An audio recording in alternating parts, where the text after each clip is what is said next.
Doctor ortho, अब दर्द भी घुटने टेकेगा। नमस्कार दोस्तों, चैनल फॉर न्यूज इंडिया के यूट्यूब प्लेटफॉर्म पर स्वागत है। मैं हूं खरात कुमार। दोस्तों, हरियाणा विधानसभा चुनाव के लिए तैयारियां प्रत्याशियों की जोरों पर हैं। 5 अक्टूबर को हरियाणा में मतदान होना है, वहीं 8 अक्टूबर को चुनाव के परिणाम आएंगे। लेकिन इस 90 विधानसभा वाले राज्य में एक ऐसी सीट है जहां पर पिछले 6 बार के चुनाव से बीजेपी कभी नहीं जीती है, और वो सीट है पुंडरी। वहां पर बीजेपी कभी नहीं जीती है। लगातार वहां पे निर्दलीय प्रत्याशी या फिर अन्य दल की जीत होती है। क्या कुछ है पुंडरी सीट का समीकरण, कौन वहां से अभी फिलहाल विधायक है, और आने वाले विधानसभा चुनाव में वहां पर क्या माहौल चल रहा है, क्या कुछ समीकरण है, अपनी इस रिपोर्ट में आपको बताएंगे। हरियाणा विधानसभा चुनाव में अब सिर्फ कुछ ही समय का वक्त रह गया है। 90 विधानसभा वाले राज्य में बीजेपी फिर से रिपीट करने की बात दोहरा रही है। लेकिन क्या आप जानते हैं, एक सीट ऐसी है जहां पर बीजेपी को पिछले 6 विधानसभा चुनावों में कभी जीत हासिल नहीं हुई है।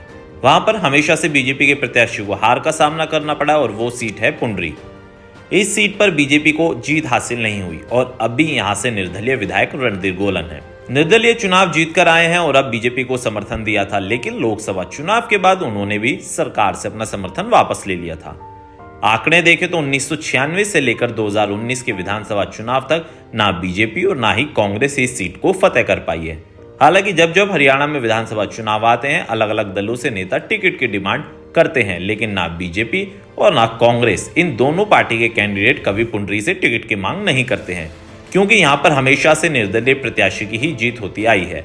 इस बार भी यहाँ से बीजेपी ने सतपाल जांबा और कांग्रेस से सुल्तान जड़ोला को टिकट दिया है। हालांकि इन दोनों का ही क्षेत्र में अच्छा होल्ड है, लेकिन इसके बावजूद इस बार भी निर्दलीय प्रत्याशी सतबीर भाना का पलड़ा ज्यादा भारी नजर आ रहा है।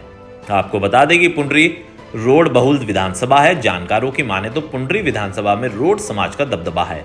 यहाँ पर 60% वोटर रोड बिरादरी से हैं, और उसके बाद करीब 17% वोटर ब्राह्मण समाज से आते हैं। जाट भी यहाँ पर करीब 7% है, और अन्य में ओबीसी एवं एससी वर्ग भी आता है। वहीं इस बार 6 उम्मीदवार रोड, 3 ब्राह्मण, जिसमें कुल 6 प्रत्याशी अकेले रोड समाज से हैं, जिनमें पूर्व विधायक रणधीर सिंह गोलन, पूर्व विधायक सुल्तान जड़ोला, सुनीता, नरेश कुमार, प्रमोद और सतपाल जांबा शामिल है। वहीं जाट समाज से सज्जन सिंह निर्दलीय उम्मीदवार के तौर पर चुनावी मैदान में है। ब्राह्मण समाज से चुनावी मैदान में नरेश शर्मा, नरेंद्र शर्मा और दिनेश कौशिक हैं। हालांकि पुंडरी विधानसभा सीट से रणधीर गोलन पिछला चुनाव जीते थे। 2019 में सीट से गोलन ने जीत हासिल कर कांग्रेस के सतबीर भाना को हराया था। गोलन को 41,000 के करीब वोट मिले थे, वही भाना को उन्होंने 12,824 वोटों से हरा दिया था। लेकिन इस बार गोलन का भी विरोध हो रहा है, किसान नाराज हैं, तो बोल सकते हैं कि इस बार पुंडरी में खेल बिगड़ सकता है। तो दोस्तों, आपने देखा हमारी इस रिपोर्ट के जरिए पुंडरी विधानसभा सीट का समीकरण। मौजूदा विधायक रणधीर गोलन वहां से भी एमएलए हैं। लगातार उनका विरोध भी कई गांवों में हो रहा है, एंटी इनकम्बेंसी का उनको सामना करना पड़ रहा है। हालांकि रणधीर गोलन पहले बीजेपी को समर्थन दिया था, लेकिन लोकसभा चुनाव में उन्होंने समर्थन वापस ले लिया।